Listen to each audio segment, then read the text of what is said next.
Greetings, old school magic players, and welcome to the Four Horsemen.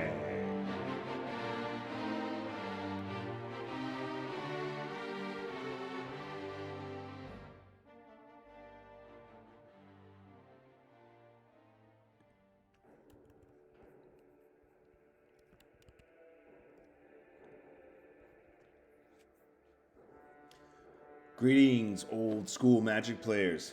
Welcome to the Four Horsemen on a Saturday, March 15th. Today, in today's video, we're going to be covering our Four Horsemen Old School Magic Tournament number 19 Semifinals. I'm joined here today with my friend, Tim Kincaid. Hey, Tim, you with us? Hey, Chad, I'm here. Thanks for having me. All right. We had a few little kinks and hiccups getting ready for this tournament match today, but Tim, this is a match you played this morning, right? I did bright and early at 7 a.m. I got my old school breakfast magic. Old school magic breakfast. Nothing wrong with that. Little early morning coffee and turning some cards sideways. Oh, it was a lot of fun. Yeah. Cool. Well, so Tim is joining us to commentate on matches that he's played. Tim has won one of our tournaments and been in several of our top 8 brackets and semifinals, as well as a couple other finalist matches too. How are you enjoying the tournament so far, Tim? Right now, I'm having an absolute blast. I'm playing a Juxtapose deck, and I can't think of many other old school formats where I could play a competitive Juxtapose and do well. But I'm doing quite well with it this month and last month. And yeah, I'm just having a lot of fun. So thanks. That's awesome. It's great to hear. Yeah, and in our prior match, we talked about how, kind of the uniqueness of the Four Horsemen format is it allows you to play cards that rarely see play in any other formats. And it's a really cool, unique format. Here's a look at our banner restricted list and some of our prizes. Tournament 19 here has been running mid-February to mid-March. If you'd like to learn more, check us out at fourhorsemanmagic.com. Quick look at some of our prizes. These are some of the player participant prize cards that we give out. These are made by John Eckleberry, and got some awesome Arabian Nights artwork, as well as other artwork from the Magic comic books, and some really cool stuff like the Rook tokens and the Mark Pool Islands card. Really cool stuff. So if you play and make top 8, you can qualify to receive some of these great player fan-made cards. Really cool stuff. And if you're a fan of our channel, don't miss out on the Ken Meyer Jr. interview.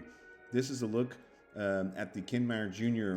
Guardian Beast Purple Moonlight playmat that Ken painted for the Four Horsemen. It's unique custom artwork only available through Four Horsemen. And we made this really cool playmat with Ken. They're signed and numbered, and we give these out to our players if they win first place prizes. And join our tournaments, sign up and play, and if you win first, you get one of these mats. Okay, Tim, let's check out the brackets. So you've been able to navigate all the way to the semifinals here. What kind of decks have you faced so far? Yeah, I played, let's see, I played a cool deck. It was a Urza land deck with as they call Tron lands. Nice guy. He also had some expensive artifacts, some similar cards to my deck. So it was like a blue-white Urzatron. I played, let's see. I'm trying to remember what else I played against. I'm drawing a blank right now. Chad, maybe you can look and help me refresh my. Well, I think so. Brandon Eccles had a red, white, blue deck that was similar to yours, right? In some ways. Okay, yeah, I did play his red, white, blue. It was also kind of an artifact-based deck without Suchis. Right. And red for burn. That was a cool deck, Brandon. I did play a blue-white land tax aggro deck with like the 1/1 flying vigilance creature from Legends, the Aether Falcon, or the Falcon, Zephyr Falcon. Zephyr Falcon, yeah. It's called. And unstable mutations and serendibs and he also had divine transformation to make his little guys big. I think he had like Tundra Wolves. So it's a blue-white aggro. It was a neat deck. Cool. And I can't remember what else. I'm kind of drawing a blank. If I had the brackets open, I could look at my opponents. Yeah. Some neat deck. You end up seeing a lot of variety of decks across the group matches, and then in the quarterfinals, you know, usually each of our group winners proceeds to the quarterfinals unless there's a tie, and sometimes we have to have a playoff for that. But so by the time you get to the top 8 quarterfinals, the decks are pretty tough, and you know, you were able to end up victorious versus Brandon, and Jonathan was able to beat Knut Andreas Holt in his quarterfinals match. So now, the match we're going to be covering today is Jonathan King versus Tim Kincaid. Let's take a look at the decks. Okay, so Jonathan is running a Dark Heart Naya green, red, black, and artifacts deck. And Tim's running his Juxtapose 2.0 deck.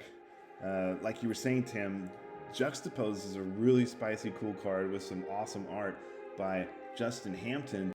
And it's a card that rarely sees any play, if any at all, anywhere else.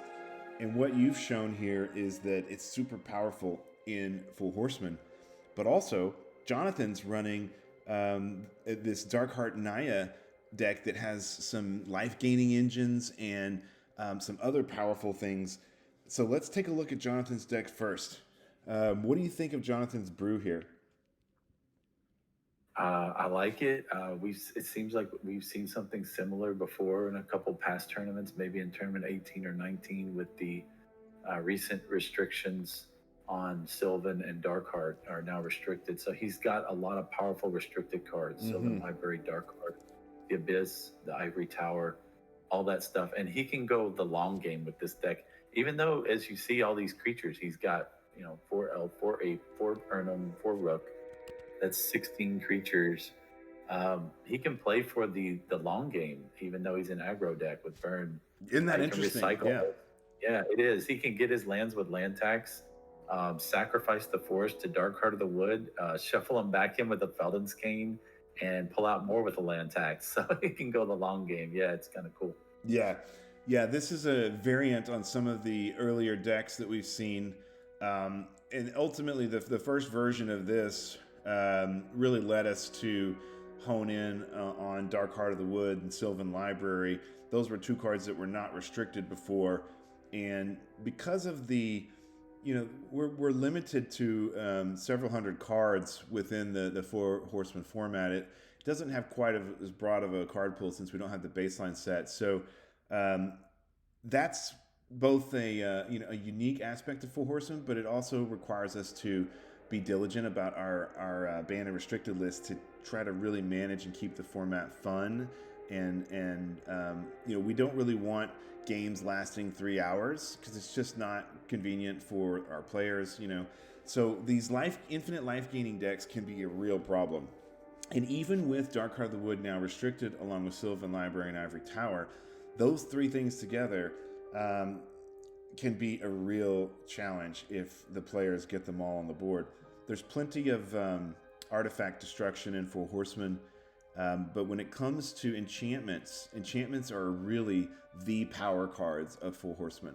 We don't have Moxes and Ancestral Recall and Time Walk and all this really, really crazy powerful stuff.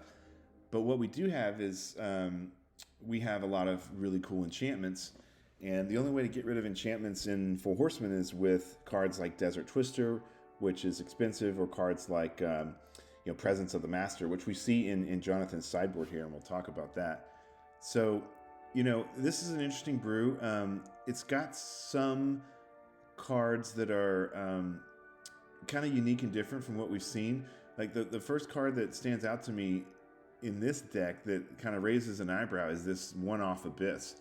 He doesn't have any artifact creatures in his deck, and the Abyss kills everything except for artifact creatures, 1 creature per player upkeep. So it's interesting that he's running the Abyss. What do you think about that, Tim?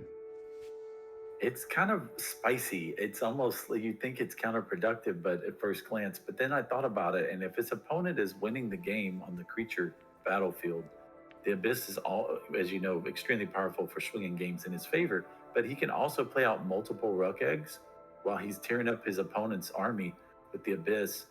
He can start destroying his own Rook eggs in a situation where he has 2 Rooks. He just gets 2 4/4s and then kills their creatures and swings in and gets them low enough on life probably where he can just finish them with burns. So it works. It's a defensive card. And again, it sticks to his plan of trying to grind out the late game and thin his deck with tax, gain life, draw cards with Sylvan. It's more of a grindy control card, but it works.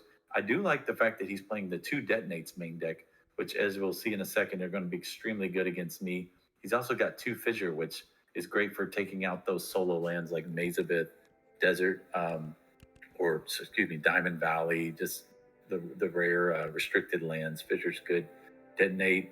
And he also has the Bloodlust, which is kind of cool. And I also see he has 1 Felwar Stone, which kind of works to fix his mana, because I think he has, 4 colors represented? So possibly Felwar could be quite good if your opponent has City of Brass. So I like that. Yeah. Drop of Honey is also really powerful too, and we've seen a lot of decks running Drop of Honey with Rook Egg. It's such a powerful combo. It targets the creatures during the controller's upkeep, so it's only on your turn and your upkeep when it triggers. But being able to get rid of your rooks and then get that 4/4 flyer and still continue to kill other creatures on other turns is really, really strong. Drop of Honey has just been increasing in its prowess in the format for a long time, and now it's really up there in terms of cards that are on the watch list, as well as land tax, which is also in this deck. Yeah, he's playing a lot of the good hits. He's really bringing the hits here. I'm thinking, man, how am I going to deal with this going into this match? I'm intimidated against his deck, kind of like I was against Brandon's deck in the quarterfinals. Looking at Jonathan's sideboard, he has more artifact hate. In addition to his 2 detonates main deck, he also has crumbles in the board, a pair of those. And a Shatterstorm down in the lower right-hand corner there. And the Shatterstorm. And that 1 Shatterstorm is enough to just make me paranoid, during some of these games. Like, if he draws that, it's, he only has a couple artifacts in his deck. He can sack his Kane if he has the Shatterstorm. He only has like a Felwar Stone Tower, so it really doesn't hurt him. But I have a lot of artifacts in mine, as we'll see. So I think he's probably going to bring that in along with crumbles. Probably the Falling Star. I'm not sure if he'll bring Active Volcano for my stages or Concordant Crossroads, but I guess we'll see. Yeah, Falling Star is another really powerful card. It's not restricted in Four Horsemen today. It's a card that's been on the watch list as well because it's such a powerful card, but it's also a really fun card. It's got a lot of, really cool dynamics that we don't always see. We don't have Chaos Orb in this format, so the Falling Star is kind of the Chaos Orb of Four Horsemen, but it's such a powerful card because it's 1 red and 2. It's a sorcery, but you can play it before your combat phase or after your combat phase, and it taps. You flip it, and it taps anything it touches and deals 3 damage to it. So it's interesting. We don't have things like Wrath of God or Fireball or things like that. There's no balance in this format, and so you really have to look to other cards to help get things like board wipe capabilities and things like that. What is interesting is they're all out there. They're all in the format. You just have to really dig into the sets to find them, and that's part of the fun. Yeah, it's a fun challenge, and Falling Star is great old school. I love the flip mechanic. It's not old school unless you have cards that flip. So yeah, really, really cool card, and it could be instrumental in the game, particularly against you because you've got things like Brass Men and the Sage of Latnams, which can be wiped out by this Falling Star. And also, if you play this, once you have Rook Eggs in play, you can target your own Rook Eggs, and those Rook Eggs will then be turned into 4/4 flyers. So it'll be really interesting to see if this Falling Star is instrumental in the match coming up. Really cool deck by Jonathan, obviously inspired by some other brews, but he's tweaked it and put his own fingerprint and touch on it. let's see about your deck, Tim. We've talked about your deck in our prior videos, so let's just talk about kind of how you think your deck's going to stack up versus Jonathan. Yeah, so I like the fact that I have a Diamond Valley in my deck, and the fact that he doesn't have one.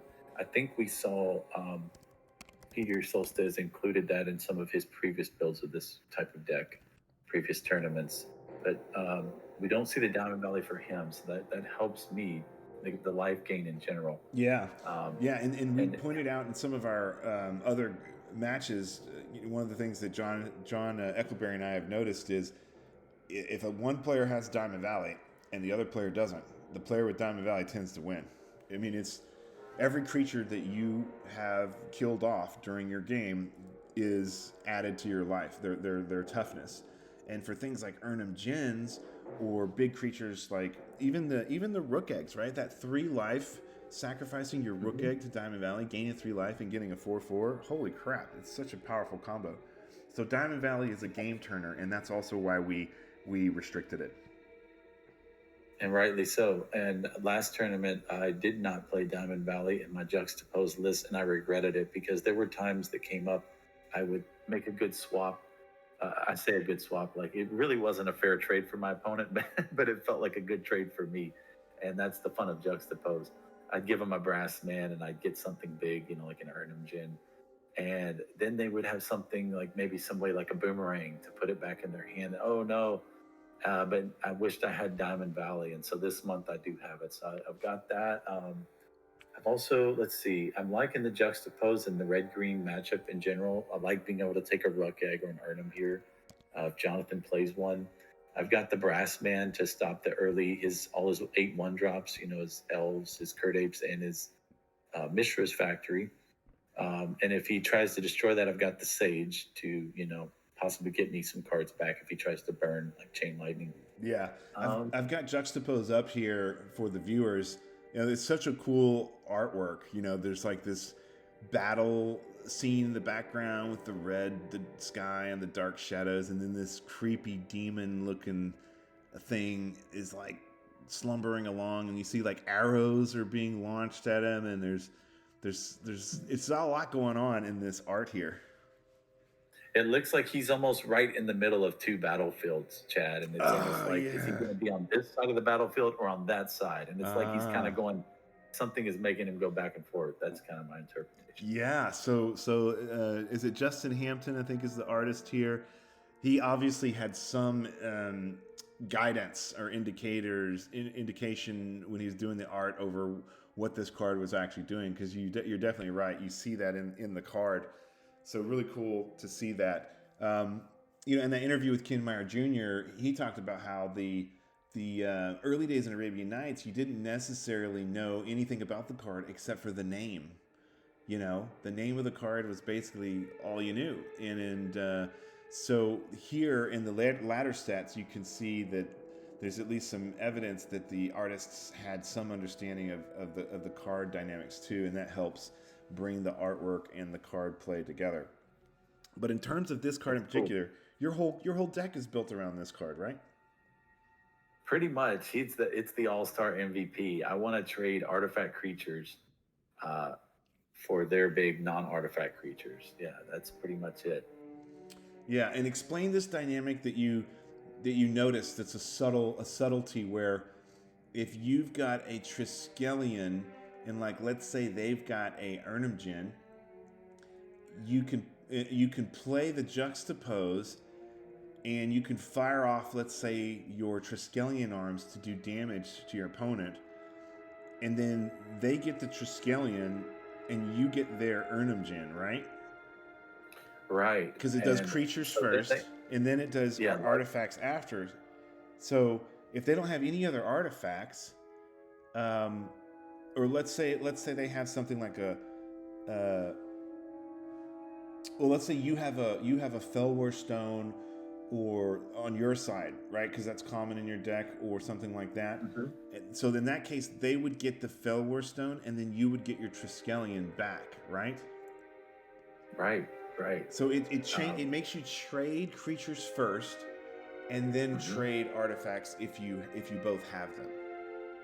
Right, and there's another use for it. Like, say for instance, they happen to have one ivory tower in play on turn 1, and I play a turn 2 Felwar, and we haven't played a creature, and they're just holding their cards, like gaining 3 life, and I can just play a turn 3 Juxtapose and just swap my Felwar stone and take the ivory tower for myself. Right. So that's another cool use that can happen. Very cool. But looking at Jonathan's deck, I'm thinking, like, how am I going to beat his Sylvan Darkheart land tax? Well, I do have a mana drain that can help me game 1. I've got a couple of boomerang, like I could boomerang it back and counterspell it maybe. I've got things like the Tanos' Coffin to try to get card advantage. But then I looked and saw his list. He had 2 detonates. So he has 2 answers for my 2 coffins. I have a Divine Offering, which is not great against him. He has like 1 or 2 artifacts in his deck. The Spirit Links and Remove Souls look pretty good. But yeah, I'm kind of thinking I need to look at the sideboard because game 1 didn't look great for me. Yeah, you know, these games are really all about sideboarding. You know, your game 2 and 3, if you make it to a 3-game match, have sideboards in. Game 1 doesn't have sideboards, so you know, you almost need to practice more with your sideboards in and figure out how you're going to navigate these different scenarios and what do you sideboard in and what do you sideboard out. Right. So the Suchis, while they could be good, like if he doesn't play a Ruck Egg or an Urnum Djinn, game 1, I mean, if he plays an Urnum, his 4/5 just trumps my 4/4 Suchi. His Ruck Egg can block and then get a 4/4 flyer, and he can just kill, you know, and if he kills the Suchi with like a Fissure or a Detonate, I think he has at least 4 or more cards. I possibly take Mana Burn. That's not great against the red burn deck, right, Chad? Right, yeah. And he's got those detonates too, so if you don't have that's 8 damage. Yeah, if you don't have a Tanos Coffin or some way to protect your Suchi, like maybe a Boomerang or something, then you could potentially mana burn for 4 when he hits the graveyard, and then also take 4 damage from the detonate. I mean, that could be 8 damage in 1 turn. It could be an absolute game changer. Yeah, those detonates were so scary. I think my plan here is just going to be to board out 4 Suchi. I'm probably going to board out the Apprentice Wizard. He's fast, but he's I don't have to have him. And probably the Divine Offering. Those 6 cards, he doesn't really have anything more than Ivory Tower. But those 6, and I think I want to bring in maybe Preacher or 2. If I can protect him with a Coffin, I think it could be extremely good, or even a Boomerang late game. Right. I'm thinking some amount of Flash Flood to at least deal with early Kurt Apes or possibly the Ruck Egg 4/4 flying tokens. I want to try to deal with Urnum Djinns with Juxtapose and maybe Remove Soul. So that's probably, and then I do have a Greater Realm of Preservation for red burn. Oh yeah, let's talk about that real quick. Let me just pull up. Yeah, and I've got, okay, Greater Realm. Yeah, let me pull up Greater Realm. Give me just a second here to pull it up on Gatherer. And while you're pulling that up, I have a couple of life gain cards like Fountain of Youth and Ivory Tower of my own to bring in against red burn that I might, if I'm on the draw, I might bring the tower. If I'm on the play, I may not bring it, but I'll probably bring the Fountain of Youth. And I'm kind of toying with the idea of that one Presence of the Master, Chad, since he has so many nasty enchantments that can just win games almost in and of themselves if it goes long. Yeah. Well, so on Greater Realm of Preservation, this is a card that we're starting to see more and more of. It actually, if you go back and look at some of the earlier Four Horsemen tournaments 1, 2, 3, 4, and 5, around there, like this card was being tinkered with quite a bit, because it's a circle of protection for red and black, specific to, you know, this Legends set, and we don't have the COPs from the baseline set, and red still has all this direct damage. So Greater Realm of Preservation is actually incredibly powerful, and the only way to deal with it is either run green and run Desert Twisters, or run white and play Presence of the Master and try and get it out before your opponent can get the Greater Realm of Preservation down, or kill them before they get it out. So it's a very, very powerful card. You pay 1 and a white, and it'll prevent all the damage from either one red or black source. And so, what do you think about this deck being in the sideboard here, or this card being in the sideboard for the deck? I think it's a nice one of. I don't really want to draw multiples of it because a lot of times you don't need to play more than one. So I just would rather draw other cards that can do other things similar, like keep me alive, like some life gain or something. And I try to play for the late game. I have so many ways to get card advantage late game, like coffins and archaeologists, or creature with Diamond Valley, um, Jalem Tome to go through my deck when it gets late. So yeah, I think one of is cool, maybe two, if you think there's going to be a lot of red or black aggro. I do think there's some cool cards to combat that, like cards that just do damage that are colorless. Like people used to play cards like mana barbs, in old school, and that would just make your mana do damage to you. Right. And it's not a red source. I guess mana barbs is, but right, you can't spend the mana and take the damage from the mana. Right. So I think rocket launcher is a cool way to kind of get around something like that late game for people, or something like an Armageddon clock or similar, like an artifact damage. Yeah. Rocket Launcher is such a cool card. This is a card that every one of us kids played with back in the day. Not only is the art really cool with the goblin holding this, rocket launcher. Pete Venters is the artist here. Such a reminiscent card. This thing, if you got a bunch of mana, it can go off.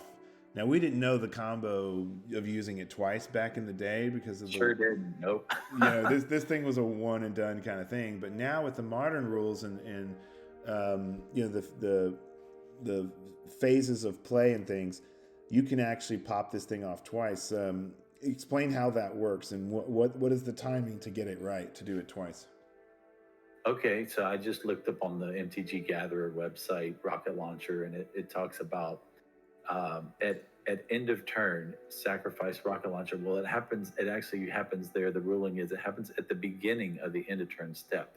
So if you go to the beginning of the end of turn step, past that, and you're still at the end of turn step, and activate your rocket launcher on your opponents or whoever, and then you go to the next turn, it will then say sacrifice rocket launcher at the beginning of the end of turn step. So it will actually be the next end step. So you could use it during your main phase and use it at your opponent's end of turn.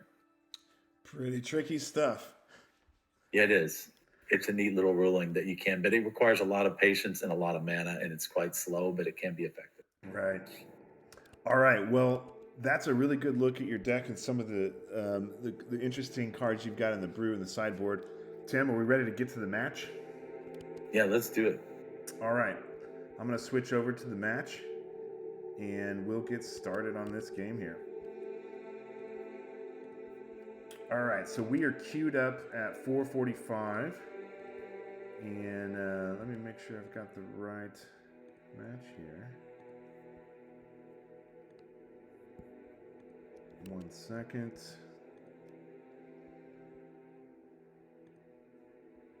Are you playing, Chad? 1 second. I'm trying to get the... There we go. Boom. Okay.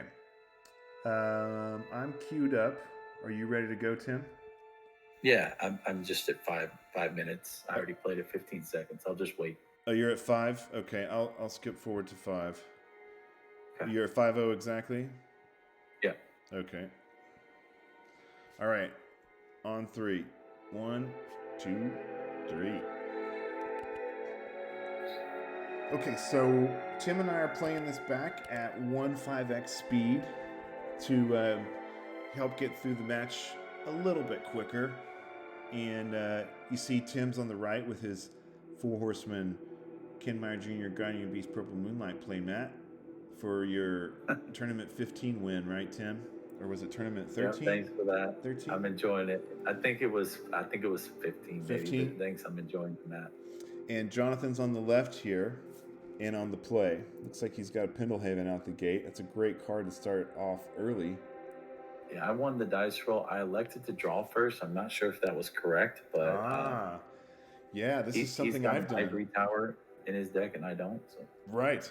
Yeah, this is something I've been experimenting with too. Is Four Horsemen's a bit slower format, so getting that extra draw, particularly if your deck is more control-y and you are playing against the land tax opponent, it's a really good reason to go second.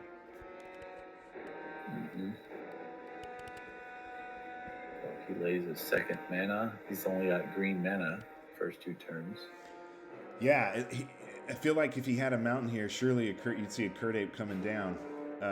Right, Curd Ape or like a city into maybe a land tax or something that he doesn't have white or red yet. So right. Now, of course, you having the Brass Man. Brass Man is such an interesting card that's really starting to shine. You know, here's another card that we all played with as kids, but we never see in Old School. That 1/3 for 1, pretty strong. It kind of allows me to take the draw and confidently can say, I want that extra card, and I'm not too worried about their 1 drop, even if it's the biggest, baddest ape in the jungle of the format. I'm not too concerned. Yeah, the 2/3 Curd Ape, if you've got the Forest and Mountain, it just can't get through the 1/3 Brass Man as a blocker without extra damage. Right, so he's still stuck on green for his 3rd turn. He's got more forest, more green. And I'm okay. I decided not to untap the Brass Man, so perhaps I have another play this turn. Well, he's got no threats, and he's got no red. Look at that. He's got green, green, green. Mm-hmm. Okay, you're very thoughtfully considering what to do here. I have a strip mine in hand, and I'm trying to decide if I want to show him that or if I want to, yeah. Okay, so you opt to play Tawnos Coffin. Yeah, I think I even had a Suchi, but I know he has. Okay, there's the red-white. I decided I wanted to get the Coffin down because if I play Suchi and he somehow kills it, I want to make sure I have the Coffin there to use the mana, and possibly protect things. Interesting. Yeah, that's a good move. He finally gets his red mana with a plateau for red and white dual land, but all the way on turn 4. And you've got you got the Coffin and you got the Brass Man. So even if he has like a Curd Ape, it's just not worth much playing. Interesting, he plays the Felden's Cane so early. That tells me his hand is a little weak and he just didn't have anything. I was fully expecting an Erdem Djinn on his 4th turn. Yeah. And that's part of the reason I also didn't want to windmill the Suchi, because if I have Juxtapose in hand and I play the Suchi and he plays an Erdem, the Suchi does nothing against his turn 4 Erdem. Right. That's so 4/5. I just to play the Coffin, which I thought would be a better play if he did play an Erdem. Yeah. Yeah, Suchi's real vulnerable to Erdem, right? Because it's a 4/5 and the Suchi's a 4/4. You can't attack into the Erdem with him sitting there blocking. But then the Erdem has to give somebody Forest Walk. Right, which would be the Brass Man. And there's the strip mine that I mentioned. Okay, so now you're taking out that plateau. Yeah, I waited for that. I assumed, okay, he's stuck on green. Thought it was a good play. Guess we'll see. Interesting. Yeah, you're taking it out right away, but he's got Maze of Ith and other potentially problematic cards, but you're just going for the throat here to get rid of the red mana, because I'm hoping that he just didn't have another red for a possible Pyrotechnics here. Now that he has the elf mana, he can have 5 mana if he has another red. I just don't want him to be able to kill the Suchi with a Pyrotechnic. Right. If you were to drop a mountain here and play Pyrotechnics, you would take 8 damage. No, you'd take 4 damage. Yeah, take 4. I don't have anything to put the man. Actually, he could detonate. He could detonate too. Think about it, Tim. Well, wait a minute. Yeah, he needs 5 mana for a detonate. So right. So my thinking, Chad, is that's why I wanted to have the Coffin out first. And that was the other reason. Because if he does destroy it, I can use the 4 mana to then sink 3 in the Coffin and take his elf out of the game. That's so smart. Wow, that's very, very careful playing. Yeah, that's a way to sink that 4 instant mana when that Suchi hits the graveyard. It doesn't give you the mana until it hits the graveyard though. So would that combat work? I don't think that would work. It would give me 4 mana. He's dead, and I have 4 mana, and I'm like, what should I use this mana for? I'll use 3 to use my Coffin. You could put but you couldn't target the Suchi when the Suchi's in the graveyard. You'd have to target. Oh no, they wouldn't protect the Suchi. The Suchi would die, and I'm just saying to prevent me from taking mana burn. Got it. Yeah, so you would pop his Erdem or your Brass Man. Whatever, yeah, just anything not to burn. So he did not have a mountain. He gets an Erdem Djinn in play, but now you've got Suchi, and you're attacking into it. Straight away, Nope. you're I'm gonna coffin it before blockers. Yeah. okay. So you're coffining the Urnum before block. Okay, so you're getting in for 5 then. Yes. Yeah, I got him down to 13. He was on 18 from the brass man and the elf. This is where, I mean, I do like the Elves of Deep Shadow, but I also really like Scavenger Folk. They come out on turn 1. They can be basically a Curd Ape if you have Pendlehaven. And mid to late game, you can just blow them up and kill artifacts. Like, I really feel like Jonathan needs at least a couple of Scavenger Folk in this main deck because they're just so strong. I agree, Chad. And we know Scavenger Folk is so good. We've seen some people try to play like 5 or 6 in their deck. But we have seen that. We have seen that. So and it's caused all kinds like of problems. I think the elf is in the deck, and of course I'm kidding. The elf and our friend Peter would know I'm joking. He would laugh, I'm sure. But the elf, does damage, but it's part of the greedy mana base of playing that Dark Heart of the Wood, right? So you can just Felden's Cane and get all your lands right back after you sack them to Dark Heart. Yeah, we see so many Tron decks, and there's so many good artifacts. I mean, the fact that Mishra's Factory and Ivory Tower and Felwar Stones are like everywhere. You can almost play, either 2 or 3 Crumbles or 2 or 3 Scavenger Folk in every deck that runs green, and you're gonna be good because it's gonna have targets most of the time. Okay, Oh yeah, here comes Tetris. So the Scavenger Folk has to compete with the elf, and you're right. It's a great card. Maybe a couple of each would work instead of just foils. Right. So he did play another Urnum. I chose to just play a Tetravus, and did I not attack into that Urnum? I'm not sure what happened there. Well, your Suchi and your Brassman are both still tapped. I don't know why. I guess I just didn't untap them because he's still at 12 from his elf. He was at 13. He took 1 damage from his elf for the mana for the Urnum. Right. So he's on 12. I didn't attack. I don't know why they're tapped. I guess we just forgot to untap them.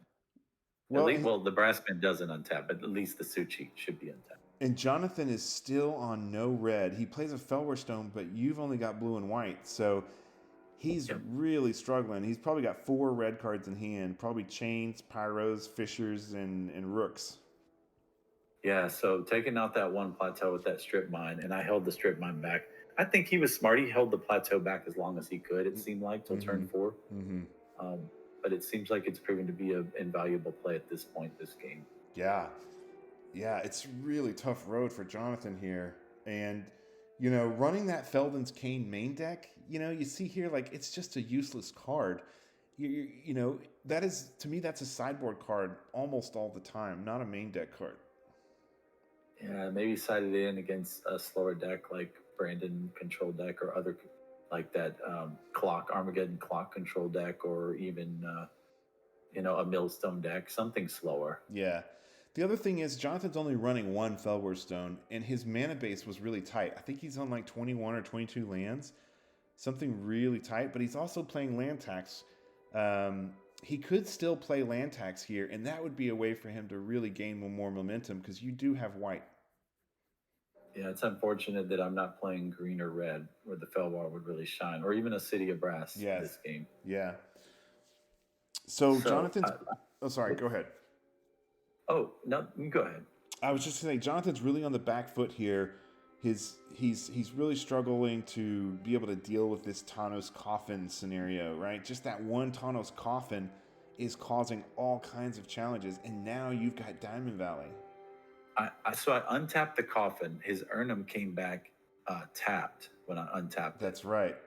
They come back into play tapped. Yep, and then I went ahead and I removed his elf with the Coffin, so then he had no blockers. Yeah, and now you can just hit in for 10. I just attacked for 8. I just played the Sage in the Diamond Valley. Oof. I left the Brassman. I attacked him for 8. I just wanted him at 4 because I have the 2/4/4s. Now, what's interesting is you haven't even done what your deck is supposed to do. There's no Juxtapose here, and you're just beaten down. Oh. I didn't get it, but yeah, I just had a That strip mine, man. That 1 of strip mine. You're seeing here why strip mine is restricted. But also you're seeing the mana base. Can we pause here? Let's pause on 3, Tim. 1, 2, 3. And let's go. Yeah, Let's 2116. Okay. 2116. Perfect. All right, now let's go over to the decks, okay? Because let's look at Jonathan's deck first. If we count up his mana, I think we counted it in the pregame. He's got 2, 4, 6, 8, 10, 11, 13, 15, 17, 20. He's got 22 lands, is that right? But one of them is a Maze of Ith, and one of them is an Island of Whack Whack. So he's really so only 20 colored sources there, not counting 20 colored sources. And what we've seen in Four Horsemen is traditionally you want to run like 23 or 24 lands that tap for mana, because it is a slower format and there's not much ramp outside of Felwar and Elves. So what I'm seeing here is, number one, he's got a very, like you said, greedy mana base, but he does have the Elves and the one-off Felwar. But he was missing red. He's got 1, 2, 3, 4, 5. He's got 6 basic forests. He's running 2 plateau, not 4. He's running 4 taigas. That's 1 Badlands there above the City of Brass and 1 City of Brass, plus a single mountain. So he's got 6, 7, 8, 9, 10. Oh, sorry, he's got 2 City of Brass there. So he does have 10 red mana sources, so that's pretty good. But you saw he was completely screwed on red mana in that game. Yeah, 10 should be plenty. That one strip mine, it's amazing how many times I've said this, and like amazing how many games one strip mine can just foil a plan, you know? Yeah. With 10, he should be able to draw 2 red sources. But he does also have 2 land tax and that 1 Sylvan. Mm-hmm. And if he gets any of those 3 cards in that game, he's absolutely gold. Yeah. He just didn't get those either. Right. So it just worked out for me that I had the Coffin for the Urnums. I had the strip mine for the red to disrupt them. And I had a fast hand. I did have a Felwar Stone of my own into a Suchi, into a Coffin, and the Tetravis was right on Q2. So I came out quick. Yeah. This shows you how strong Suchi is, as well as Urnimjin. These guys can come out on turn 3 if you get a turn 2 Felwar or a turn 1 or 2 Elf. So if you're Jonathan here, let's take a look at Jonathan's sideboard. What do you think Jonathan's going to sideboard in? Okay, if I'm Jonathan, I'm going to board out that Kane in this matchup. I'm going to board out the Abyss. I'm probably going to board out Ivory Tower in this matchup. I don't know that I really need to gain a ton of life. It's hard to say. If he's on tax in library, it could be good, but he's got Dark Heart for that already. I'd probably board out Abyss, Kane, Tower, those 3, and let's see what else. I'd probably take the 1 Felwar Stone, since I only have probably white mana. I only run 1 City of Brass to activate it. So let's see. That would be 4 cards. And I would definitely bring 2 Crumbles, the Shadow Storm, and the 3rd Falling Star. So that would be 4 cards in, 4 cards out. Yeah. Just taking a look at Crumble real quick, this is also a card that all of us kids played. Jesper Meyerfors is the artist on this one. Such a classic, reminiscent artwork on this. But this card is proving, it's a common, it's proving to be an absolute powerhouse in Four Horsemen, because it's an instant, and it can be a life gain source for you, or it can be an artifact destruction to take out your opponent's valuable artifacts. So I really love Crumble, just for the fact that everybody's playing a Mishra's Factory, right? So at the very minimum, you could, any deck that's running green, you absolutely could run a Crumble main deck, and it's always going to be good. You're never gonna not have a use for it. So I think that he should have been running at least 1 Crumble main deck in this deck, and I really wish he had maybe even Scavenger Folk in his sideboard instead of maybe the Concordant Crossroads or some of these Whirling Dervish. The Scavenger Folk with the Crumble is just, it can lock out some of these artifact decks, as we've seen in some of the prior tournaments. Now he does have that Shatterstorm. Let me pull up Shatterstorm and let's talk about that card, because that's another card that It was reprinted and revised. It's Arabian Nights. Just a killer card. Yeah, if he gets the Shatterstorm, my game plan is let's hope he doesn't get Shatterstorm. That's like my number can't one play plan. thinking he's going to have it, right? But you can also be a little bit more cautious. Maybe you don't put down all your heavy hitting artifacts when you get them. But yeah, this card, Antiquities, 2 red and 2, all artifacts in play are destroyed and can't be regenerated. So, you know, this card could be an absolute powerhouse, but it costs double red. And so, even though on the surface it seems like this is going to be a lockout killer card, if Jonathan doesn't get land tax and he doesn't end up having the double red, it's going to be very tough to play it. That's another reason why I prefer Scavenger Folks and Crumbles. I honestly think that if he were to make some sideboard changes here, I'd probably take out 2 of those Whirling Dervish, if not all 3 of them, and just run 3 Scavenger Folk. I think that would be a much stronger sideboard. I don't really understand the Abyss strategy with this deck, to be honest. It could be that he wants to tweak his sideboard more after this. The Abyss could be cool with his, like I said, if he's losing to big Urnums and he has a couple Rook Eggs, it could be kind of useful. Yeah. But yeah, what the Abyss could also be. Let's take a look at Abyss real quick, because this is also a card. I just feel like his deck is so aggressive, and this is such a defensive card, and he's not running any artifact creatures. He's only running those 3 Dervish. I feel like if he is going to run this card, the Abyss, you know, it should be a sideboard card, not a main deck card, right? Or he could main deck the Dervish. Remember, the Abyss could kill everybody else's creatures but his own Whirling Dervish. Yeah, but you got to have that one of Abyss. It is restricted, and the Dervish have to, you know, attack and get through. You got to have a Pendlehaven, or you got to have a Chain Lightning to clear the way. I don't know. I just think like an extra drop of honey would be way better than this one of Abyss in the main. And if he's going to run Abyss in those Dervish, I really think it should be sideboard, not main deck.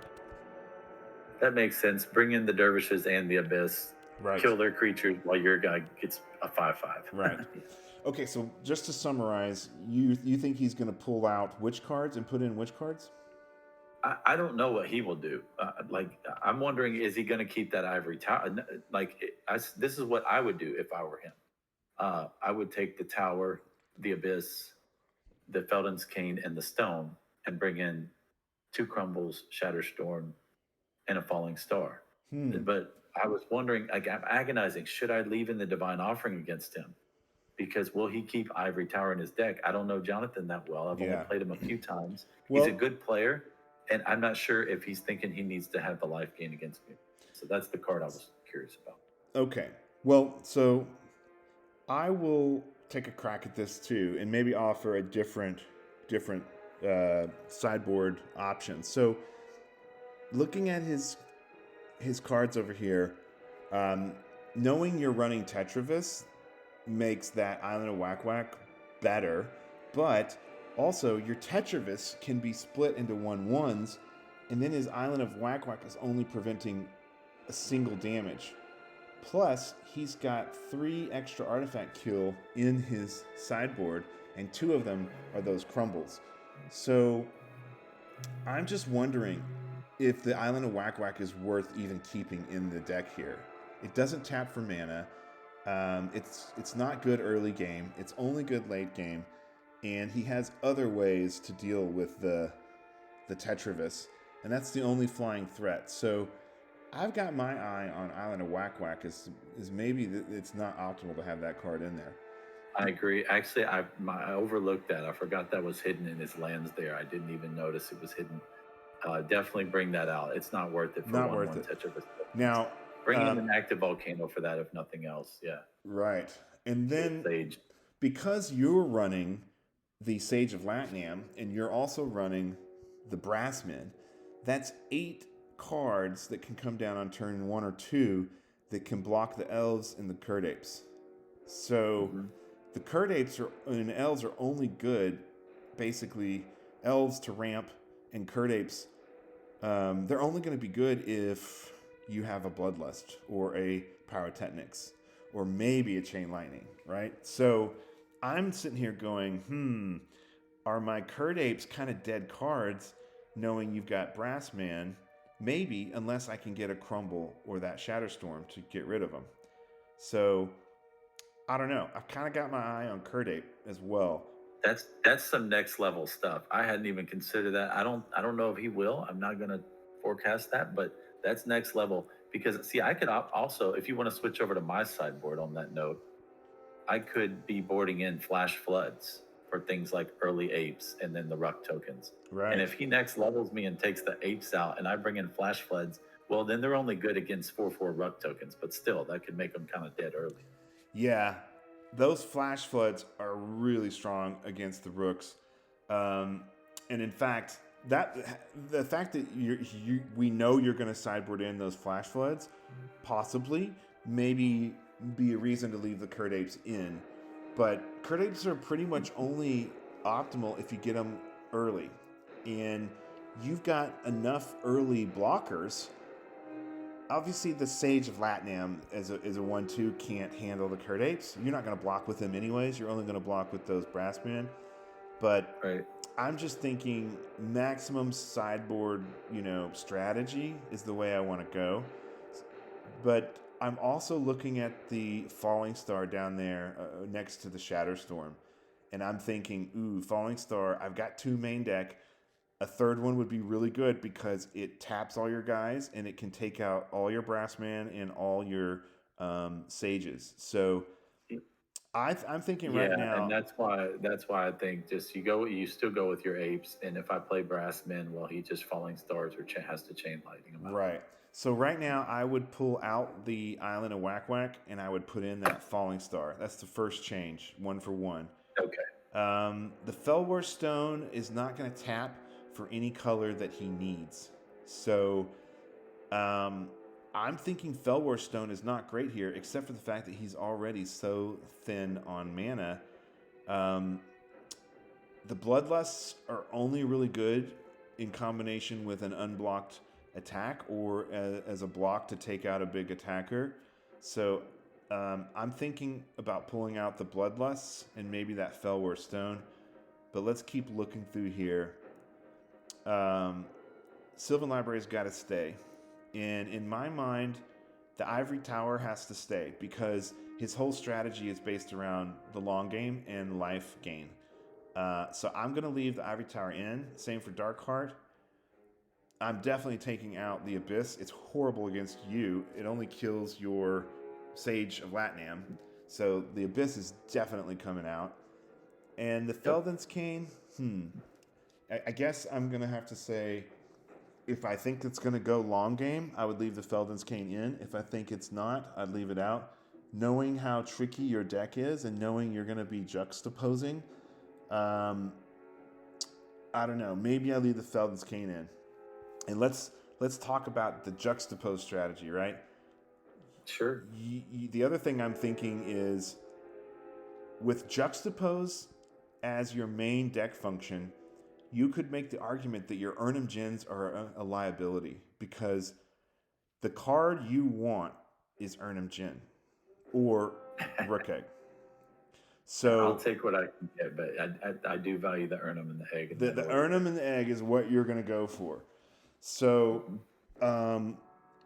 if you don't have a good juxtapose target, juxtapose sits in your hand and doesn't do much, right? So if I don't have a target out, a good target, then that means he's not playing any big creatures. And that's right. Not a bad thing for me. That's not a bad thing for you because you'll be having Suchis and Tetravis and Triskelions. So I don't know. I was just kind of thinking really outside the box and going, I wonder if my Urnums are just so much of a liability. I feel like anytime I play Urnum, it's going to go to your side. Like there's almost no way around it. At least. Wow. So I don't know if he has enough sideboard to bring in for the Urnum though, since he doesn't have like Scavenger Folk or anything else. He has the active Volcano to kill a Sage. Yeah, but imagine this: what if you took out the 4 Urnums, you put in the 2 Crumbles, the Shatterstorm and the Falling Star. Okay, so that's 4 for 4, and then we take out the Island of Whack Whack, and you can put in the. Man, I wish he had more artifact destruction. I want more artifact destruction here. Mm-hmm. I guess the only other thing would either be the Whirling Dervish or those active volcanoes, right? He doesn't have a lot of great options. Yes, Dervish is not a terrible threat to put down against a Juxtapose, but even then, like once it gets big, that's when I'll say, okay, it's inviting, and now I want to trade. But yeah, well, maybe really... maybe his strategy here would be go with the Whirling Dervish instead of the Urnums, because the Dervish might be able to get in for a few damage, and once they get to be like a 2/2 or a 3/3, if you do try and steal him, he could still use Falling Star to do a board wipe. I'm just thinking, man, these Urnums, there's almost no scenario where the Urnum's going to be good, and it's always going to be a liability. It's so funny to look at it from that perspective, Chad, and it is an interesting perspective. I'm curious to know what Jonathan would think if he was here to chime in. I can tell you that if my opponent is boarding out Urnum Gen just because of the mere threat that I'm playing a Juxtapose, I feel like I'm already winning. And I'm glad if they want to board out Urnum Gens. Sure. Yeah, I totally understand. But it's pretty cool that it's having that effect that would make them think that. Yeah. So. All right. Well, let's ditch the boarding out the gens strategy. So I say, all right, I'm gonna pull out the Island of Whack Whack. I'm gonna pull out the 2 Bloodlust.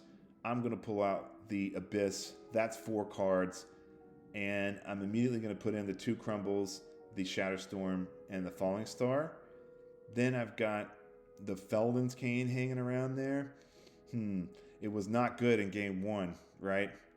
Right, you said that. Yeah. So if I'm going for the gusto, I think I got to pull out the Felden's Cane too, because it's just not quite worth it.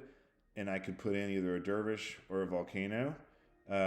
If we go with your strategy, he might pull out all of the life gain, right? He could pull out the Ivory Tower and the Dark Heart, and he could go for, if he pulls out the Ivory Tower, the Dark Heart, and the Felden's Cane, he could slap in either 3 Dervish or 3 active Volcanoes.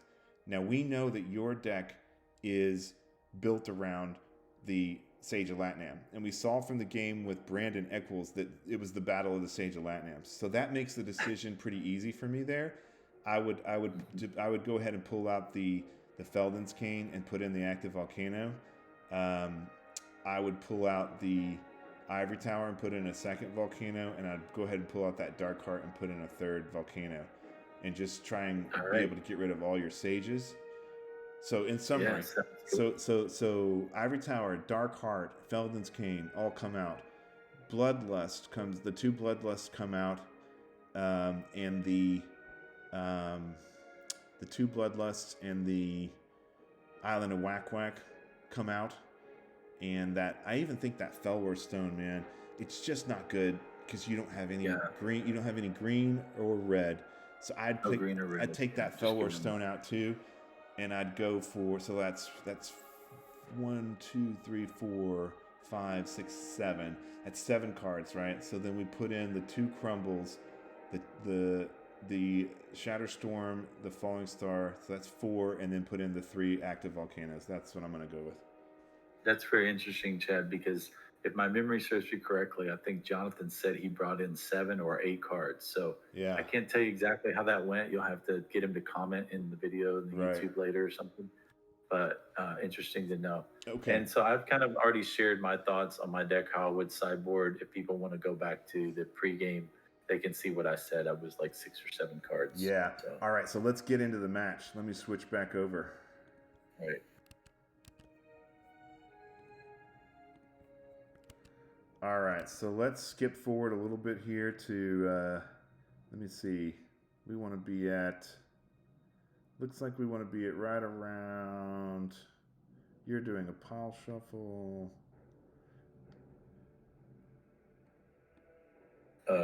Probably 28 minutes. Looks like,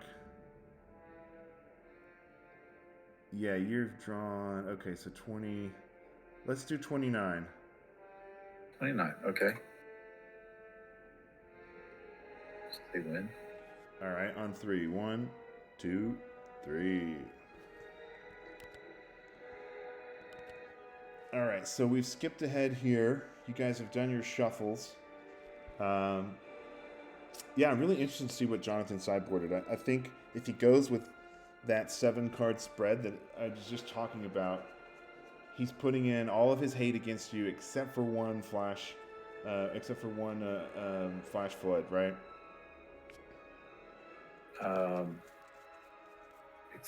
I'm not sure. What was the question? Am I bringing in one flash flood? No, I was talking about Jonathan. If Jonathan goes all out and puts in all 7 of those cards, I mean, he could put in 8 and get in the active volcano. Yeah, you say he's bringing it all except for one active volcano. Yes, yeah, yes. That would be correct. Yeah. I think that would really help him. I mean, if he can get around your Sages of Latnam and he can start tapping all your stuff and doing 3 damage with those Falling Stars, he can finish things off with Chain Lightning or Pyrotechnics and, really just wipe your board. Yeah, for sure. So it looks like I had a mulligan here, and I believe that Jonathan chose to draw first in game 2 since he had the option. Yeah, I don't know. I think I would do that too. I think if I'm playing land tax, I'm definitely letting my opponent go first, right? Yep. So there we go. Oh, he's got a good turn 1. All right. He gets turn 1 Kurt Ape, Taiga. Boom. Okay. That's a great start for Jonathan. Let's see what I've got. Ooh, and no Brassman. That's what he wants to see. He wants to see that no Brassman, because if a Brassman comes down, then Kurt Ape is just useless. Yep. I got to tell you, maybe it's a misplay. I had the Brassman in my hand. I didn't play it because I wanted to see if he would Chain Lightning the Sage. Well, little... And also, I have the Sage in play so that when I do play the Brassman, if he does try to chain it, I can draw a card.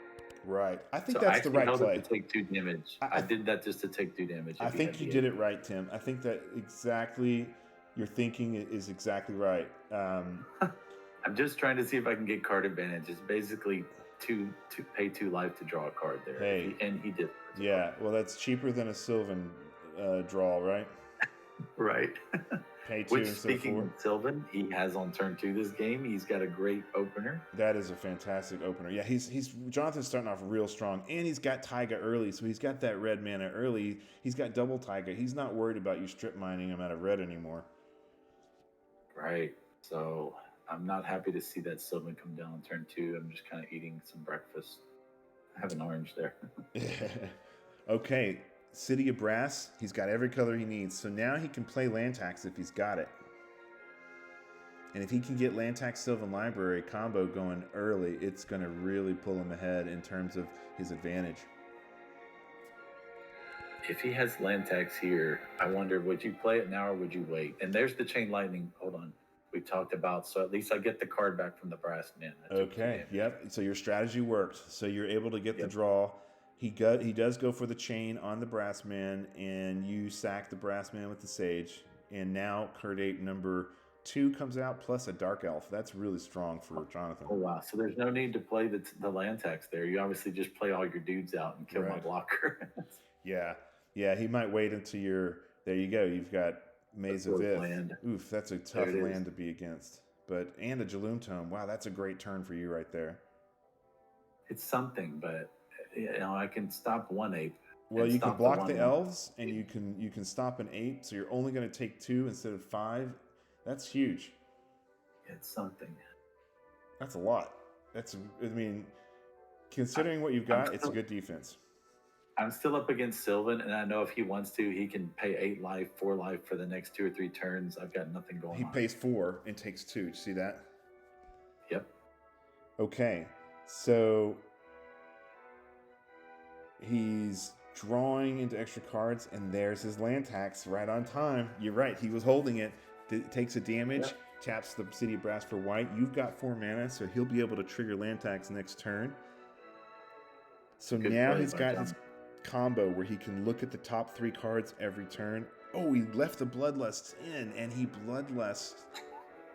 Wow. So he's getting in for 6 damage, a hit of 6. Boom. Yeah. And the Because maze I had of to it. use the maze. I have to use the maze first, and then he lusts the one I don't block. That's right. He can lust the one you don't maze. So I'm down to, just like that, I'm already down to 10. Wow, that was a big hit for Jonathan there. Okay, so 10 to 14. But now you're gonna have 4 mana, so you can play. Oh, look at this presence, but it's too late. It's too late because Lantax and Sylvan are already down. So you're only gonna stop Darkheart, or maybe the Abyss, or drop a Honey. I guess it's okay if you didn't side those out.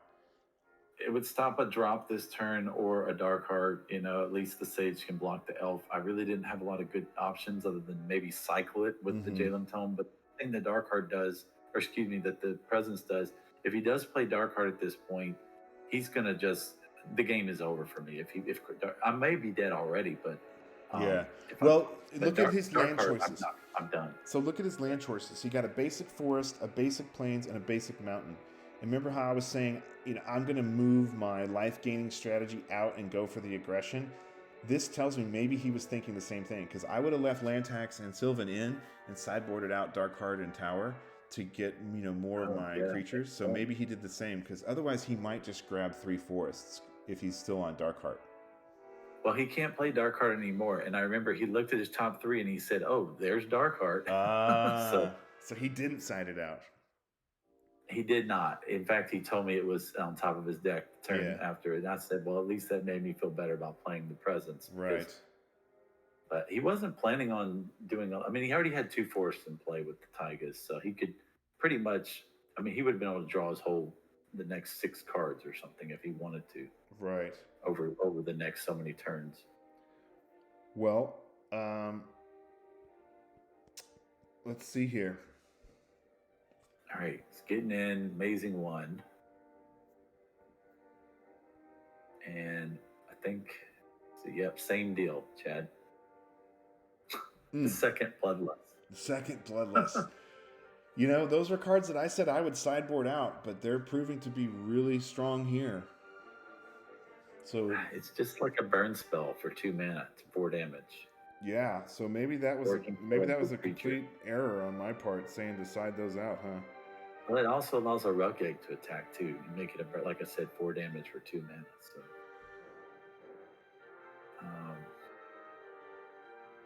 So yeah, he was fortunate to get them both, but he's drawn extra cards and he's looked at his top 3 like 2 or 3 times. So that puts me down to 4, Chad. Wow! Holy crap! What at this a beating point, you're taking.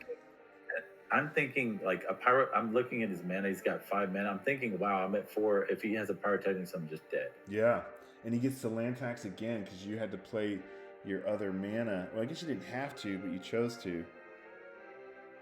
Well, you had to get to 4 to play the Presence, and you wanted to play that, so. Yeah, so I already had 5 mana. All right, so now he's getting all 3 forests. So now he's back on the thinning the deck and getting the forests for his life-gaining engine. Yeah, it's tough to be an early Sylvan, turn 2 Sylvan followed by attacks. That's active. That's pretty strong. So he's still on his life-gaining plan. I wonder if he went with what I was thinking and sided out those Urnums and just sided in his extra couple of, artifact hate, the 2 crumbles, the Shatterstorm, and the Falling Star. Maybe he went that route. Could have been. He definitely didn't board out the Curd Apes, though. No, Curd Apes are still in, right? Because Curd Apes, I guess if you were to sideboard out those Urnums, like I was thinking, if you leave those Bloodlusts in, you can still get this surprise attack or surprise damage. And you mitigate, you're probably not going to steal a Curd Ape and swap for a Brass Man, right? And you're not going to want to swap your Sages for a Curd Ape either. Right. So my Archaeologist, my hope is I could have used the Jalen Tome, but I'm like, well, if I get this Archaeologist down, I could get back Brass Man and play it and then have another blocker for that week. There's the Pyrotechnics. There's the Pyrotechnics. 4 damage straight to you. Wow. Okay. All right, let's let this play, And let's go back over to the sideboards again, and let's see. We didn't see much of Jonathan's sideboard, if any at all. I mean, we didn't see a single sideboard card. Do you think he went with the sideboarding out the Urnham strategy and just put in the 2 crumbles, the Shatterstorm, and the Falling Star? I don't think he would have done that. I just think Urnham is too good in of itself, and he just has to hope maybe he can play around the. I don't know how you play around Juxtapose, but I did show him my hand there. I was kind enough to show him what I was holding, the 2 cards. I had a Juxtapose and a Trike. So he knows I've got the Juxtapose poison ready. Yeah. I didn't want to play it there because what am I going to do? Trade a Sage for... He can choose, and he'll give me an Elf. Right? I don't get to pick the creature. It's right. I think it's highest casting cost, and if they're tied, unfortunately, he chooses, the opponent chooses. So they're all 1-drops. He's not going to give me the ape. He's going to give me the Elf. Yeah. Maybe he just sides out the Abyss and the Felden's Cane and just puts in the 2 crumbles, and then he sides out the Island of Whack Whack and puts in the extra Shatterstorm. Maybe that's the route. He ends up with just the 2 Falling Stars main. So, maybe that's the route to go, just a 3-card swap. But I'm still thinking, man, I want to get rid of your Sages. So maybe it's just 2 crumbles and the Falling Star. How many cards have we got? I would love to have Jonathan comment on this video at some point. Yeah. All right, so we're getting back to you doing the pile shuffle. Did you remember if you made any changes on your board? I did. So I boarded in only 1 Flash Flood previous for game 2. I swapped out. I took 2 other cards and I put in all 3 of the Flash Floods after I saw if he's going to just not play his Urnhams and Eggs and just try to play those apes and beat me down, I'm bringing in all 3 Flash Floods. Right. Yeah. All right. Let's get back over to the match. I left mine running. Did you leave yours running as well, Tim? I did, okay. And I'm at 40, right at 47 right now. Perfect. Okay, we're tied up. Okay. All right. So you're doing your 3 stacks and resetting your dice. Yeah. Now, are you letting Jonathan go first, knowing he's on land tax? What are you going to do? I am letting him go first. Also, I'm on Ivory Tower. I boarded in the tower for this game. I did not board it in last game since he made me play first. But I wanted it on the draw. So he's taking a mulligan here. Yeah, he's going to mulligan. So he can aggressively mulligan. You want him on the draw, or you're on the draw? I chose to be on the draw, and I boarded in Ivory Tower for that reason. I was talking to him jokingly about mulligan to try to get that Sylvan Library, and now he was having a little gamemanship here, teasing me, saying, I've got a mulligan to get that Sylvan. Yeah, that's right. Well, plus he can mulligan aggressively, and if he gets into the land tax opening hand, he'll be able to recruit, several cards and draw advantage later. So you can aggressively mulligan for land tax. Sure. Yeah, his deck can get the cards right back pretty easy against me. Yeah, if he gets a tax or a Sylvan, it doesn't matter really if he's at 5 cards. The Sylvan, he gets 3 cards, so he can look deeper. He can pay the life early against a deck like mine. I'm not super aggressive. Man, Jonathan's really taking his time thinking about whether he's keeping his hand. Look at this long pause. We're at 1-5x here. Yeah, I remember he agonized over this, and he was like saying, I don't know. And it's like, oh, but this could be. And then he just, in the end, I think he does keep this. It's really tough. This is a very good game, actually, as you'll see. Wow. I won't spoil anything for the viewers, but I mean, it's always great when we go to game 3, right? It's a lot of tension, a lot of suspense. I mean, he just pummeled you game 2. Yeah, that was a beating. I had to take my beatings. Wow, but look at this pause. He's really pensive about this hand. Yep. I mean, man, I wonder what he's got. Game 3, and I wish we could show our opening hands, But, well, you can. I've done that at times. You just ask your opponent to, honor system look take away. A photo, right? Yeah. Or you can take a photo and snap it, yes, and post it, right? Oh, look at this. Turn 1 Ivory Tower for Jonathan. Wow. And so this is what I kind of agonized about when I looked over the open deck list before the match. Should I plan to leave that one Divine Offering in my main deck, or should I take it out? I boarded it out, Chad. Oh, wow. Okay, but he had to mulligan, and he's on the play. You're on the draw, right? So Right. he's got only 4 cards, so he's not going to be gaining life for a long time. He plays a Fell War on turn 2. You know, the Ivory Tower is dead for a while. Right. So if he just sits there and hides behind the tower, I could build up a pretty good little assault, possibly. Right. But then maybe he can just try and get into his red mana, wait for you to play out all your artifacts, and then Shatterstorm you. Oh, he just passes. He holds his hand. Yeah. He's gonna hold and try and draw up, because I mean, who cares taking 1 damage from the brass man? He'll start gaining that back, no problem. Mm-hmm. He does have a Strip Mine, which is cool. That's another good key card to have early. So I'm probably wondering, what am I going to do if he sticks to the Ivory Tower plan? I'm like, well, you're just gonna have to. Out. You're just gonna have to do a ton of damage. All right, so yeah, I know I can do like late game things like Coffin Trike, you know, and Coffin Tetravis tokens, and do a ton of damage. Yeah. Well, in the quarterfinals match we were commentating on, this is what I was thinking. Man, you need a mirror universe in that sideboard. Oh, looky here, early mana drain, an early Urnum Gen and an early mana drain. Wow, you went ahead and used the mana drain when you know there's a lot of other things you're going to want to counter in his deck. I know, but I don't have an answer for that. I'm not holding Juxtapose right now. If I was, believe me, I would let that hit and be like, sure. Yeah. Can you play out maybe a Tetravis or a Triskelion here? I think I think I drew a Juxtapose in the next turn or 2. Oh, okay. Well, let's see what you're going to do with that 4 mana. So it may also be. Well, it may also be the fact that I was stuck on. I'm trying to decide if I want to untap my brass man. Yeah, you do, because you're going to have 7 mana total. Plus, you could play a land, so you could have 8 mana. Right, but I'm also stuck. See, last turn I was thinking, like, do I want to try to play out the Presence of the Master? I have a Presence of the Master in hand, and I didn't get the 4th land drop. So I think part of me wanted to. Oh, wait a sec. I got to use my, I got to use the mana vault, the mana drain. Mana drain mana, right. So, all right. So you're using that, using 3 of the mana and your mana burning for 1. Is that right? What's going on here? No, the 1 is from untapping my brass man. And the 4, I got 4 from his Urnum to play the Coffin. Okay, so you use your mana drain mana to play the Thomas Coffin outright with that mana. Yeah, and hit him for 1. All right. And you've got how many cards in hand? 6?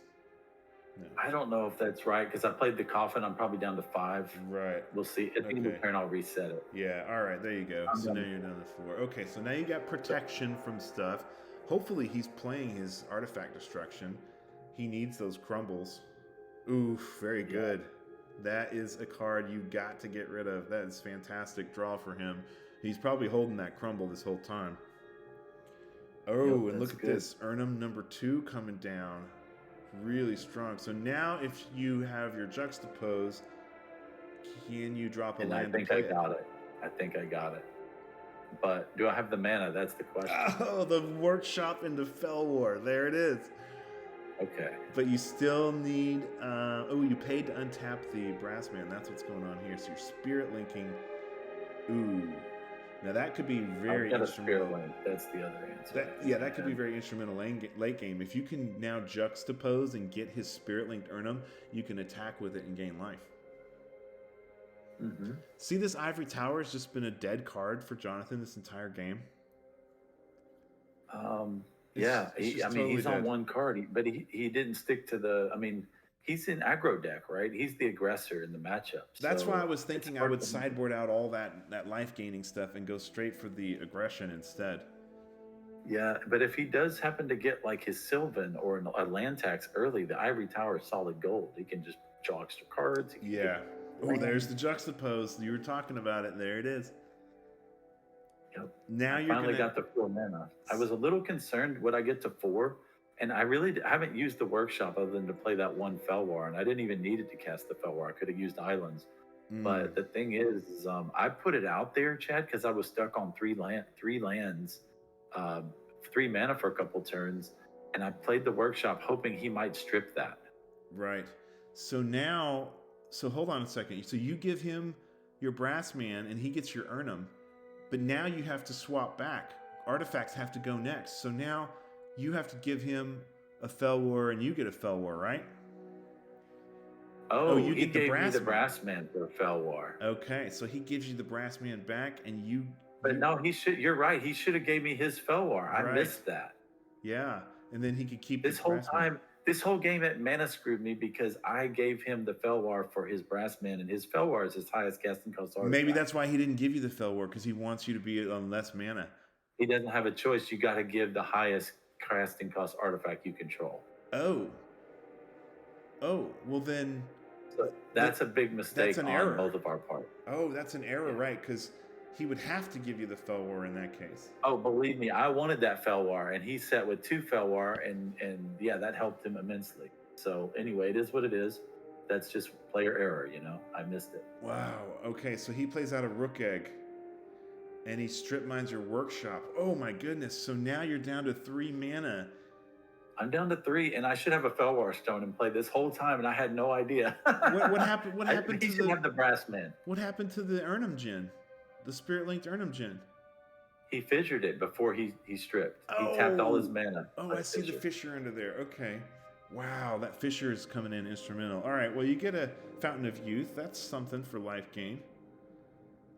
Yeah, I'm just like smacking myself upside the head for not realizing he had a Felwar, and I should have got that. It never crossed my mind. Yeah, that's really hurting you right now. We both missed that.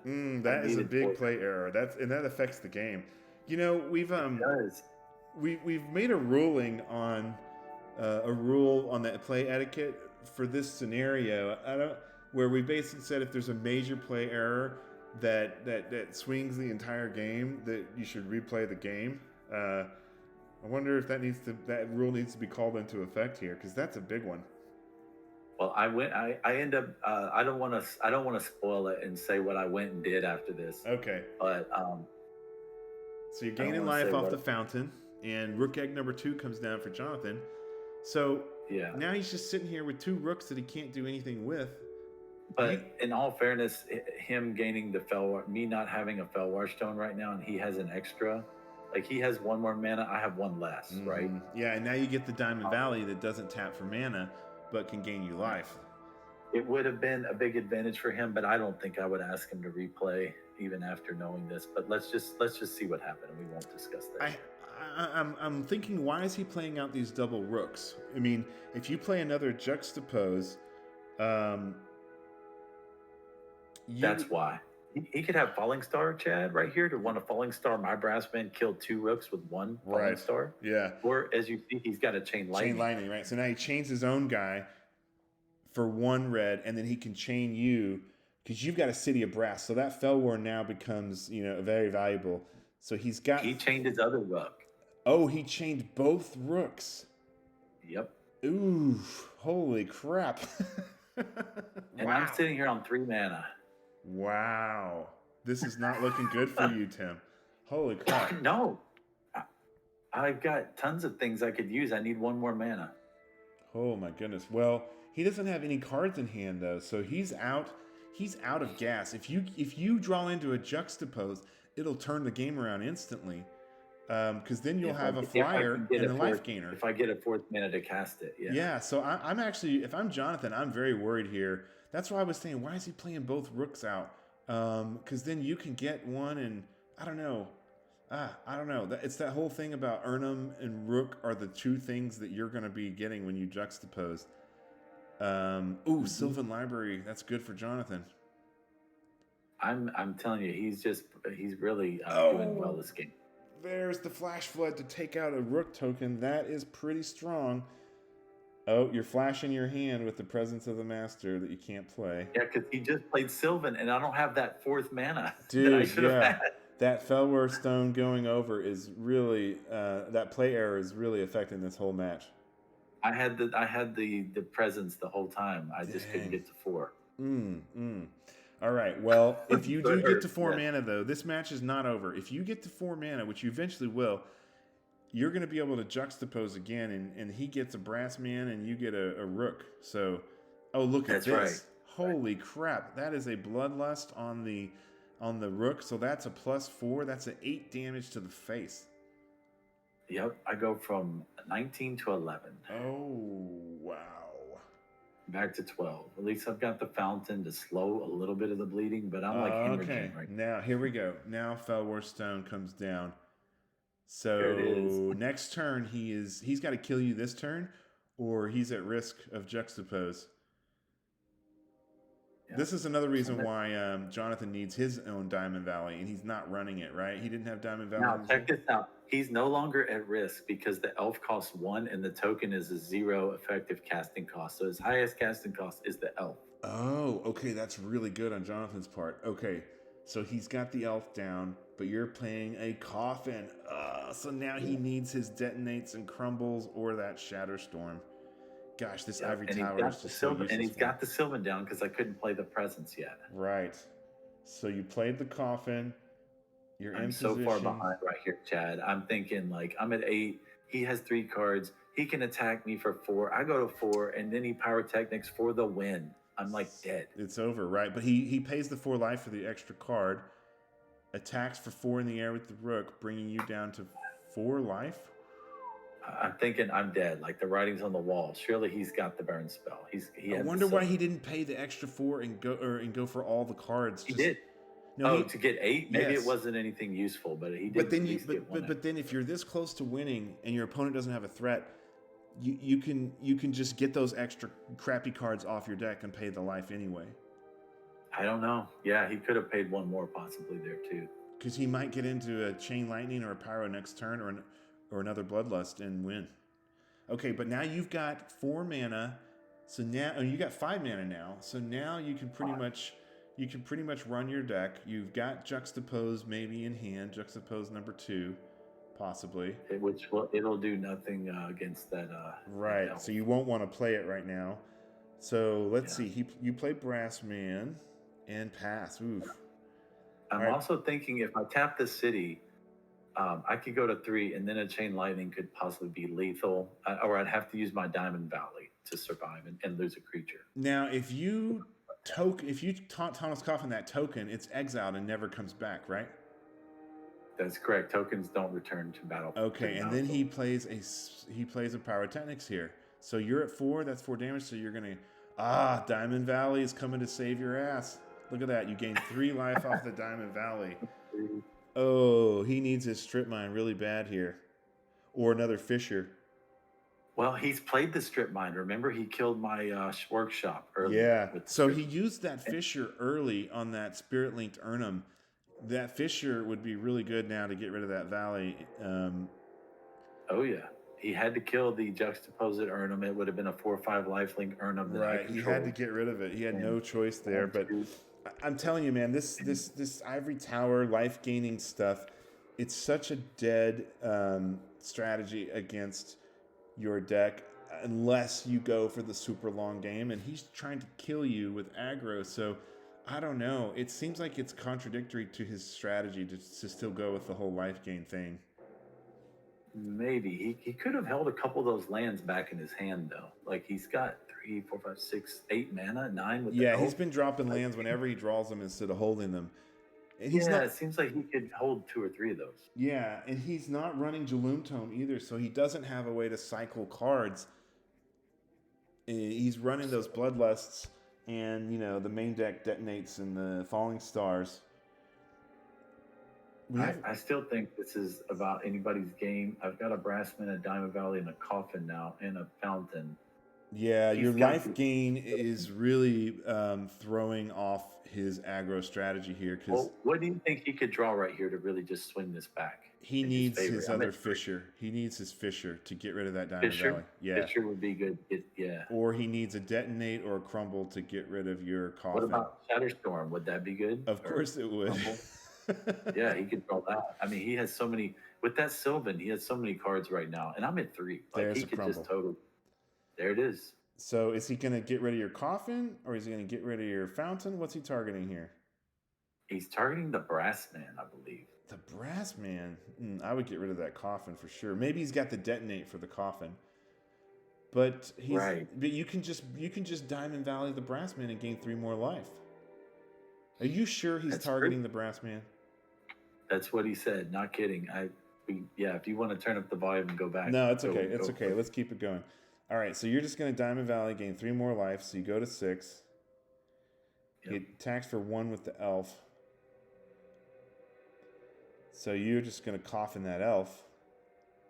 Yeah, I had to choose if I wanted to try to Coffin the Brass Man and not gain any life, and then just let him hit me down to 2, and then I don't have any mana to use the Fountain. So I just opted to go to 6 and get rid of the elf and play it safe and be at a higher life total. Yeah, it's probably the right move. But I would have targeted that Coffin with that Crumble. I would not have targeted the Brass Man. Yeah, even though it's 4 life. Yeah, you got to get rid of that Coffin. I mean, the Coffin and the Diamond Valley are what is really throwing the game here for Jonathan, and he needs that Coffin off the board regardless of what happens in the later game. So I think that was an error. He should have targeted that Thomas Coffin with the Crumble, especially knowing you can just Diamond Valley the Brass Man and gain life. Like it's totally futile to I don't know. I'm not sure why. I think he just thought he wanted to. I think he was nervous about letting me gain 4 life from the Coffin. No, so he thought, you're gonna gain the 3 life from the Diamond Valley. It's basically the same. I think he thought that I would use the Coffin on the Brass Man to save Now the this is a really great turn of events for you and a horrible turn for Jonathan, because now you've got Tawnos Coffin Triskelion combo. That's another reason to target the Coffin with the Crumble. Yeah, unless he knew he had a Shatterstorm on top of his deck. And also, remember what I was saying earlier? These elves are not great. If those were scavenger folk, he could have blown up that scavenger folk and killed your Coffin. You're correct. Lucas Santos last month. Yeah. I believe tournament 18. He had a scavenger folk. I played a trike, and that one trike died to the scavenger folk. That's all I got. Yeah, man. I really like this. I don't like these 4 elves in this deck. Oh, but there's the Shatterstorm. Wow. Maybe that's why he used the Crumble the way he did, because maybe he was holding the Shatterstorm. That's what I thought, because he must have known he had the Shatterstorm. So he gets my Felwars, the Fountain of Youth, the trike, and the Coffin. I did shoot the elf for 1 and then sack the 3/3 trike to gain 3 life. Holy shit, what a battle this is turning into. Wow. Okay, so that's why he made that move. He knew he had that Shatterstorm either it was sitting on the top of his deck with a Sylvan, or he already had it, so he could make that suboptimal play. And yeah, I got to give it. That's what told me I was really. Yeah, he must have had it, Chad, and it turned out to be smart. If you think about it, he wanted me to gain the minimal amount. Right. Okay. So apologies to Jonathan on his superior strategy and play, knowing what was on the top of his library or already in hand. Okay. So now you've got your Archaeologist. Now this is a big problem, because now if he doesn't have burn, the Archaeologist is going to get back everything in his deck. So I'm looking. Oh, look at there! Falling star! Perfect timing. So I took a damage from that city. I'm at 8. He has me at 9. I hope we get that correct. Okay, and then you Diamond Valley your Archaeologist when he tries the Falling Star. Now I'm to 9. Yeah, that's right. So it's the score is 9-13. Is that right? Looks like it. Okay, so now Presence comes down. Now what's interesting is you're running Presence, so you can't play Greater Realm now, which would really save you against his red. But I've got a Diamond Valley, and I know that, and I'm at 9. Yeah, so. This Diamond Valley saved your ass in this game, Tim. You would have lost. It did. Actually, no. If I had the Felwar Stone, I think I would have won. Okay, without the play error on the Felwar, you would have won. But with the Diamond Valley... Yeah, I would have been fine. He would have never gotten Sylvan down. Right. The Diamond Valley here, after that play But has saved you completely. And now you got yes, Maze of Ith. Okay, so now he has used he's used his one restricted strip mine, and he's used one Fisher. So he only has one Fisher left to either take out Diamond Valley or Maze of Ith. He's really going to need to draw into that. yep. And now I got a preacher down. He's down to 1 card. I'm down to 2. So we're kind of in top deck mode. Wow, what a I battle thought here. he did well to have that falling star for that archaeologist. That was huge. Yeah. Wow. That, So that now archaeologist would have got me right back in it. So now you're taking his elf, and you can Diamond Valley it when you need to gain life. That's true. The Preacher Diamond Valley combo, super strong. Yeah, I'm not expecting the preacher to live very long, actually, because if you notice, both of my coffins are in the graveyard. I don't have any, and he's killed the archaeologist. I have no way to get him back. There's no recall. Yeah. Okay. So Jonathan elects to take 1 card. If I'm Jonathan here, I'm thinking, man, I need to get aggro on drawing, because now you've got Jaloom Tome, so now you're going to start cycling your lands out. Yeah, that Jaloom Tome was really big there. I'm at like 1 or 2 cards. I had a land and nothing, and I drew the tome, so that was big. This is another reason why Jonathan needs Jaloom Tome instead of things like that Abyss or the Bloodlusts, I think, because the Jaloom Tome is also kind of like Diamond Valley. You know, when one opponent has it and the other one doesn't, you get to these mid games, you have a huge advantage. So I attacked him. Plus, Jonathan's running land tax, so he can Jaloom Tome away his extra land cards to draw more cards. So he really needs... Jaloom would be great in his deck as well. That's true. Okay, so he digs and digs and digs, and he's putting that elf straight from the top of his deck into play. So you can tell he just doesn't have anything good in hand. You're cycling all your lands out, so you're drawing and drawing. You got your Sage of Latnam in play now. And now you're just attacking with the elf. Oh.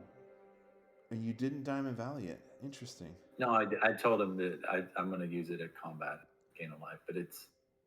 Yeah, I actually said I'll use that before damage. But. Right, okay. So you gained 1, so that takes you to 10. But you says 10 to 12. Brassman number, what is that, 3 coming down? I think it's number 3, yeah. Yeah, I haven't had any big guys. I've played 1 trike out of all my trikes in Tetrabus. I haven't seen hardly any of that stuff. Ooh, now this helps Jonathan here. The Maze of Ith, he draws into it with the Sylvan. That's going to help slow down some of your attack. Meanwhile, you're just Jaloom Toming every land away, every turn. That's going to be a huge advantage. Plus, now you got Sage. You can start drawing with Sage, too, if you have to. All right, so now you're doing the Preacher, leaving in, grabbing that Elf. Now, see, here's another advantage where the Scavengers would be better. If he had Scavengers instead of Elves, he could just pop them and blow up your Jaloom Tome. Oh, man, the Scavenger would be so good. I would play 5, like, if I could, I'd play 5 of those. Oh, between main deck and sideboard, but yeah, 4 of is pretty strong with an elf in a Pendlehaven aggro deck. I know he's running the elves because of the black mana for the dark heart of the wood. I get it, but man, scavenger focus are just so strong.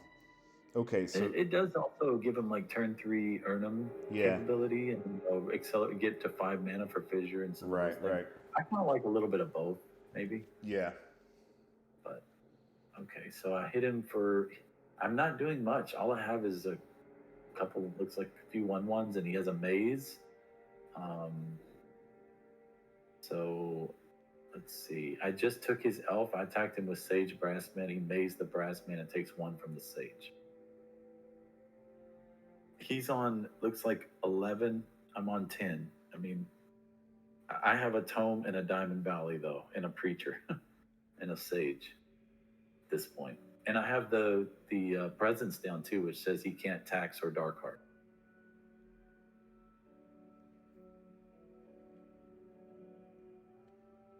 Yeah, I'm just like... Man, this is such a battle. 9 to 11. Oh, but now you're coming in with all these weenies. You're just plinking him to death. That preacher has turned the game, but really it's the Diamond Valley that really did it for you. I mean, he had me dead on the board with that pyrotechnics at 4 earlier, Chad, and I gained 3 from Brassman. Then I gained another life from a try. It really did get me back in it, that life game. And this Jaloom Tome, you've got so many cards that are saving you here, but the Jaloom Tome is doing unbelievable work. Remember early when I was stuck on those 2 islands in City of Brass? All I had was 3 mana for so many turns. Yeah. Well, now I'm just drawing like all lands. Yeah. And if it weren't for the Jaloom, because all my lands were in a mana pocket. Right. Deck, and now you're just shuffling those away and getting extra cards for almost nothing. 2 mana, boom, no problem. Yeah. Jaloom Tome is such a good card. It's underrated. It's not played in any other format. But in every game that's not an aggro kill you on turn 4 game, Jaloom becomes really good. I like it. I used to play Compulsion and Psychotalk back before that was a pre-modern deck when it was like legal in standards. Looks like so you cycled the Greater Realm. Yeah, you cycled away the Greater Realm because you can't play it because of Presence of the Master. And here comes Brassman number 4. Wow. Is that number 4? Wow. Yeah. And I've not seen any. I've seen 1 trike out of all my big guys. Yeah. I would rather have that, but but I'll take what I can get. Okay. Jonathan's thinking very carefully. He's down to 7 life. You're sitting at 10. I mean, what a turnaround this has been. Jonathan had this game locked up, and then this Diamond Valley just shut him down. We've seen this time and time again in the matches that John Eckleberry and I have commentated on, that this is why we say whoever has Diamond Valley and the other opponent doesn't, then that player wins. But here comes 2 Curt Apes. I don't know. We played a game, me and Jonathan played a game in tournaments, I don't know, 14 or 15. I don't know if I like... sorry, Tim. I don't know if I like this play at all. You've got Preacher. You can sack your elf to Diamond Valley and untap Preacher. Why did he play out these 2 Curt Apes here? I mean, is he just out of options? I guess he just wants to have more food for the... But now you're just he's just giving you extra life, basically. He's got a blocker for a couple turns. It buys him maybe a couple of turns or something because he figures I won't swing with the Sage. He's got 3 cards in hand. What do you think he's holding in hand? I can't remember what I was thinking here. I'm thinking I don't care because you know what I'm holding? I'm holding a boomerang. And I thought for many turns, should I boomerang that Sylvan so that he can't replay it and use it to look at 3 and be stuck with those 3 cards because that presence out. But I decided to hold the boomerang to protect the Preacher. And I'm just thinking, I don't care what he has. I just don't want him to play Burn on the Preacher. Right. Or a fissure on the... but at this point, I have a boomerang, so I can save either one from that fissure. Yeah, so your Preacher is in the Diamond Valley. That combo is just... Now you're gaining 3 more life off the Curt Ape. That's why I don't think playing those double Curt Apes was the right move. He should just rely on his Maze of Ith, but maybe he just has no other choice or option because he's holding a handful of crap that he can't play. Now I've got a factory. I assume he's holding big creatures is what I put him on. Yeah, he's probably holding Urnums. And this is why I was saying earlier, like, I don't know, there may be a scenario where sideboarding out those Urnums is something workable. So I also put him on the possibility of a bunch of burn, like Chain Lightnings and Pyrotechnics. And so I was actually at like 11 life or 10 life before he played the Apes.